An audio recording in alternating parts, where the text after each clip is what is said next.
Zorita was an American burlesque dancer active during the 1930s and 1940s. She became famous for her half-and-half routine. She would step on stage in a costume that covered only one side of her body, leaving the other side exposed. The act, performed in clubs and theaters, played with the line between modesty and display and faced censorship in several cities. Venus, an English bulldog, was the mascot of the British destroyer Vansittart. Integrated into Royal Navy life, she accompanied the crew on patrols and crossings, always present on deck. Accounts describe her as a stabilizing presence, offering companionship during long periods at sea and strengthening the bonds among the men on board.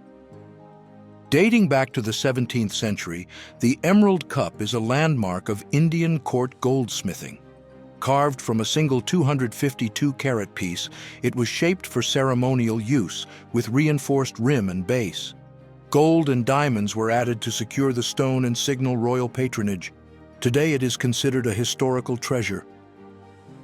Cloris Leachman, an American actress born in 1926, built a career in film, theater, and television, crowned with an Oscar and multiple Emmys. Before her Hollywood breakthrough, she took part in post-war beauty pageants and was crowned Miss Chicago in 1946, which opened doors to acting studies and early roles on Broadway and TV. Barbara Eden, born Barbara Jean Moorhead on August 23, 1931, in Tucson, Arizona, began her career in the 1950s with film and TV roles. She became a cultural icon, playing the genie Jeannie in the series I Dream of Jeannie, 1965-1970, alongside Larry Hagman, a milestone of American television. This record shows then Princess Elizabeth, later Elizabeth II, serving in World War II. A member of the British Auxiliary Territorial Service, she wears the women's uniform and poses in front of a military vehicle, highlighting the mechanic and driving training she received as part of the war effort. Amasunzu is a traditional pre-colonial Rwandan hairstyle. Shaped in semicircular crests with shaved parts, it required specialized upkeep. It marked status, bravery, and maturity. Both men and unmarried women wore it for rites like weddings, baptisms, and funerals. It declined during the colonial era with later cultural revivals. The 1921 photograph shows an American police officer on a Harley-Davidson carrying a mobile jail cell. The compartment, fixed to the back of the motorcycle, was used for immediate street transport of detainees. The image highlights urban police logistics after World War I. In the 1970s, Arizona newspapers often published stories on the state's indigenous peoples, covering rituals, crafts, and community life.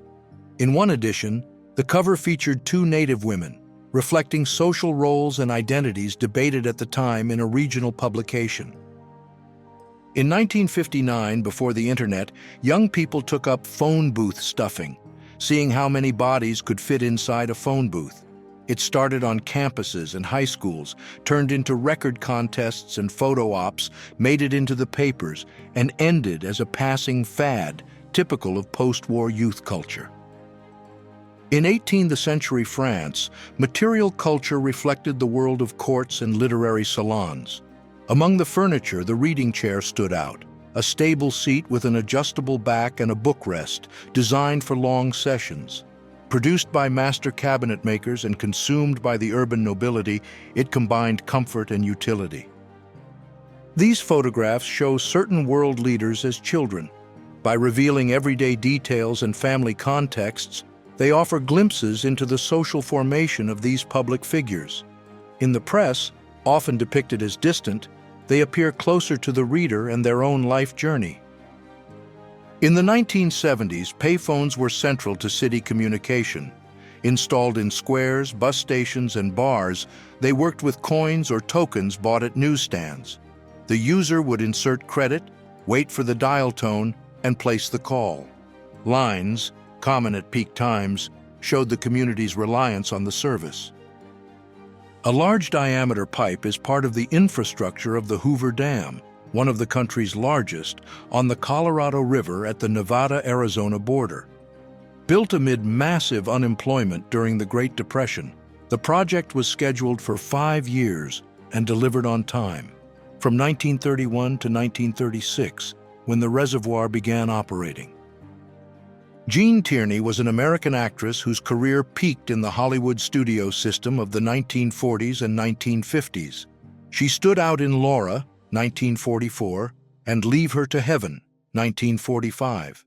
In 1954, she joined the cast of the historical drama The Egyptian, one of the major productions of the era.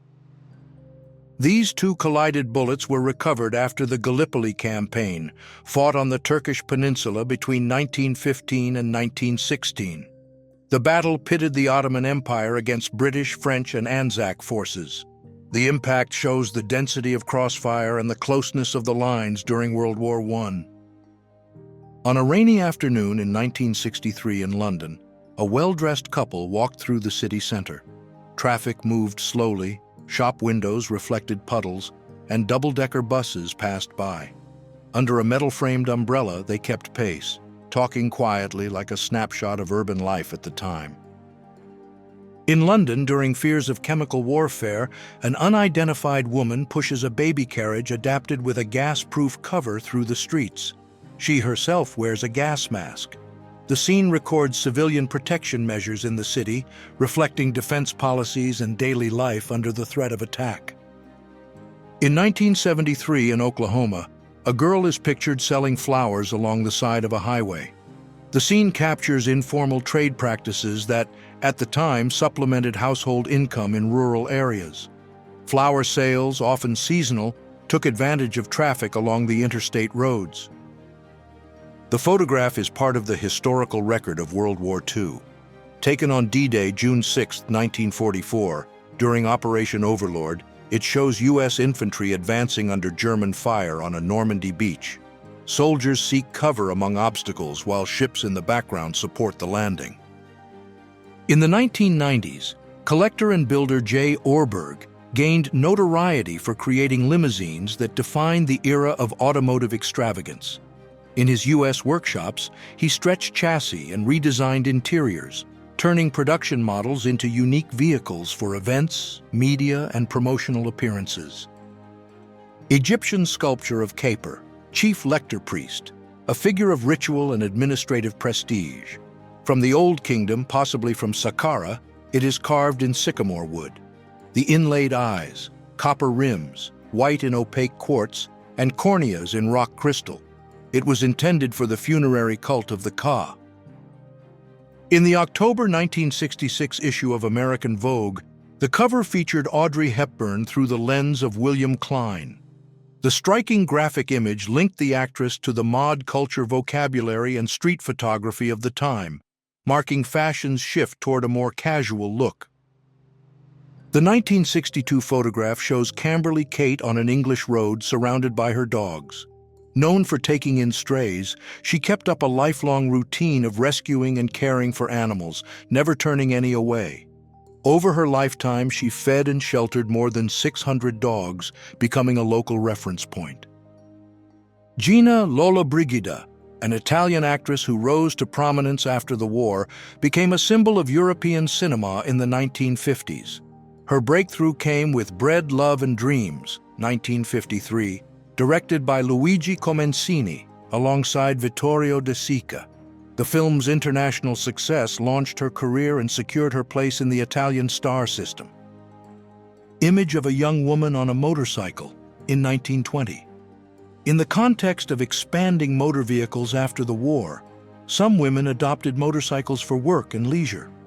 The practice challenged gender norms, sparked public debate, and came to symbolize autonomy, connecting them to clubs, functional clothing, and new ideas of citizenship.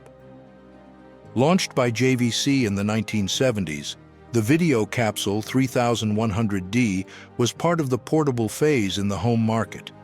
Closed, it took the form of a 15's pyramid-shaped cabinet, resembling a radio. Open, it revealed a 6's television. It operated in black and white, signaling the push to combine audio and image.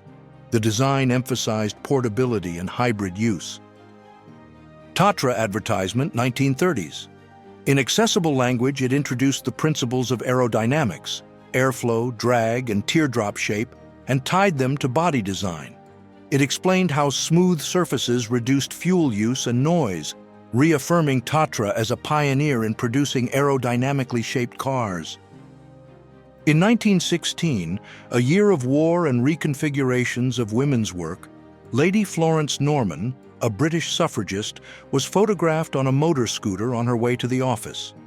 In London, she worked as a supervisor of offices, a symbol of women entering administrative roles during the conflict when military mobilization opened up new civilian areas.